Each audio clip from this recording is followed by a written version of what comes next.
My guest just pointed out that the phrase actor on a roll, which is used about him nowadays, sounds like something you'd order at a delicatessen.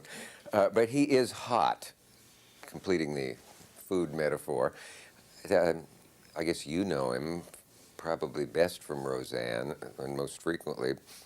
But he's a terrific film actor, as you know, and he manages to do that thing that's not every actor can do, but they all dream of, having a TV career and at the same time making a movie in the summer, as I think, as my guest put it. The Flintstones, of course, is one of his films, but only one. Sea of Love, and of course the psychopath he played in Barton Fink, and one of my favorites, Raising Arizona. The Big Easy. I'm sure you could probably name even more. Did I throw in your name or not? It's Flintstein. Flintstein. We were laughing before. That's what the Flintstones' name was before they changed it for no business. The neighborhood was restricted. I can't help noticing that your tie is very close to being even, but not quite. Not quite. Can you see oh, how this, yeah. They don't make, in your big and tall shops, your ties are somewhat akin to wallpaper. Covered To get a nice tie, you have to go to a normal store, but normal guys' necks are a little smaller, so they always come out short. So let's just cut the pretense right now. Isn't it? Oh, caution you know, to the you're going to wind. start a trend and then be sorry. Just like that damn Madonna. You know, what's become of her? I don't know. You know how it's funny to see Mitchum and other guys in movies on, say, AMC from the 50s, when men's ties only came to here. Yeah, but if I did that, I'd look like Huey Duck instead of Huey Long. Huey Long, the politician? Yeah. Name rings a bell. I said somebody the other day, I sit and talk to people about what they're currently doing, and who cares? Well, in a lot of cases, you don't. You know, it's a standard on talk shows. Somebody's going to say, "What? You have a new movie, or you have a new play you've written. What's it about?" And who cares? You know, I mean, probably not going to see it. Half of them vanish before they get anywhere, or 9/10. Yeah. And you haven't seen it anyway, so whatever they say about it's not likely to be very interesting. So, but I'm not going to quite do that to you. All right, thank you. I just spoke to a Miss Aiden Pryor in Greenwood, Mississippi, just before he came on to get in the mood. And I said, when I say Huey Long to you, what comes to mind? And she says, oh my God, I was not even allowed to mention his name. You know, he was, I said, your sort of people weren't his sort of people. No, I'm a protected child. Huey Long, dirty word, in effect, is what she said, with a rich and melodious accent. Ken Burns did a wonderful documentary on Huey Long, and a friend of mine's mother was in it, Mrs. Hodding Carter, and she was talking about the fact that every Saturday night when they'd gather socially, they would wonder how and when to kill Huey. Really? Yeah. That they thought about It was, somebody's going to get him? Yeah. Maybe how can we encourage them? Yeah. How can we help? What can we do? And nobody shot the bastard yet. Mm-hmm. So they were not saddened when somebody finally did. Yeah, and I still wonder, after doing all this research, who actually did. Is there a mystery? Not that I'm a conspiracy buff or anything, but the man accused, there's a strong case that he didn't pull the trigger. You mean Shepard Strudwick? Didn't kill,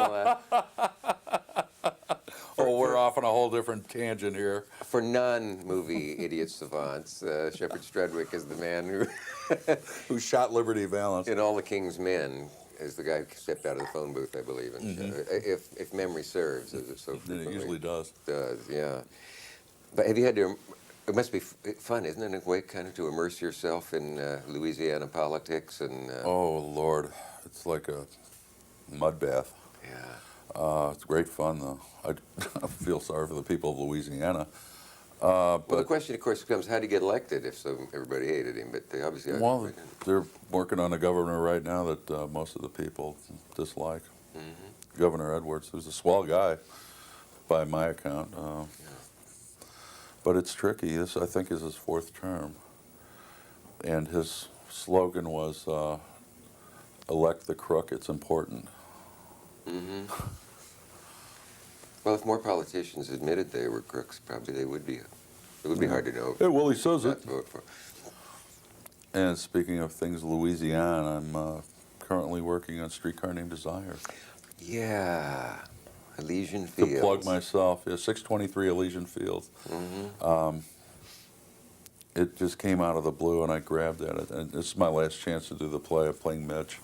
Has anybody, God, I'm shameless. has an unprepared interviewer ever said, so you're following in the footsteps of Marlon Brando? How do you Well, feel? obviously. I said, well, he didn't exactly play the same part I'm playing. When I was walking around the quarter one day, and one of the jitney drivers, the horse and carriage, and this is the famous Streetcar Named Desire, with the movie with Tennessee Williams and Marlon Brando. He said, Yeah, with Tennessee Williams. one of my favorite screen actors. Yes. I wonder if Tennessee Ernie Williams. I had the luck to do I think it was a 90-minute show with saw it. Mr. Tennessee Williams going around New Orleans. The funny part was he didn't know what anything was. And we passed that thing in a carriage, a director's idea. I said, does it embarrass you having that streetcar named Desire blatantly sitting there? And he said, Dick, I'm trying to think of something that would embarrass me. It was pretty hard by that. It's quite the finest, outside of Shakespeare, the finest dialogue that's ever come out of my mouth. It is fun to say great stuff, isn't it? I mean, there's just no substitute for it. No. A big man sweats a lot. Yeah. Is that one of Mitch's I don't. lines? Yeah. I don't like to wear a wash coat even in the summer because I sweat right through it. And man's got a heavy man's got to watch what he puts on him, or he don't look too clumsy. Wait, the magic way Williams could become those people while writing them, and just never a syllable is false. You said something once in an interview about somebody's acting that it was seamless. Do you recall saying this? Maybe about Spencer Tracy? Possibly, or Brando or Duvall. Yeah. You just can't see him acting. That's a category where you never. There are two groups, I suppose. There's one where you never catch them acting, and everybody else. When I went back to Huey Long for a second, when you said that, I didn't realize what is it? The people who planned his assassination are not necessarily known. To this day? It could. There were rumors that a Secret Service man was in town to do the job. There were several anti-Long societies. The man that they claimed did it, Carl Austin Weiss, was the son-in-law of a judge named Judge Pavey, who district had been gerrymandered by Huey, and he went to the state capitol. That much is known. Whether his gun was his gun or a throwaway is a question. I think Huey had a couple of slugs in him that didn't match. I think Weiss had a 22 or 25, and he had a couple of 38s in him. So how to handle those open questions in the film?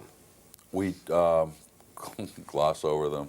No, we. It's usually best. We just we don't show Weiss's gun going off. One of Huey's words when he was in the hospital was, "Who hit me?" And he did have blood on his mouth, and it's assumed that Weiss hit him, and maybe the bodyguards overreacted, or maybe he hit him and shot him. But what we just always show is from here to here on him. Maybe he's reaching for something, maybe not, but all of a sudden Huey turns around, Carl hits him, and then all hell breaks loose. There's only it can in Louisiana. You could do 100 movies on Southern politics. And how. But did it cross anybody's mind to make this movie in black and white, I wonder? It crossed my mind at one point, but Did it I really? don't count. Yeah. Because I see it that way, I suppose, because of maybe thinking of All the King's Men, but also movies are better in black and white. I love them. That's just a fact, not an opinion. Oh, well, bub. You ever watched a lousy movie on TV that's in color, and you take the color out and it becomes a much better movie for a I while? will do that. Yeah, it works. They say the new colorized things are supposed to really look swell in black and white if you because the prints are so good. I'm sure that even the gods won't forgive whoever No. invented colorization of movies.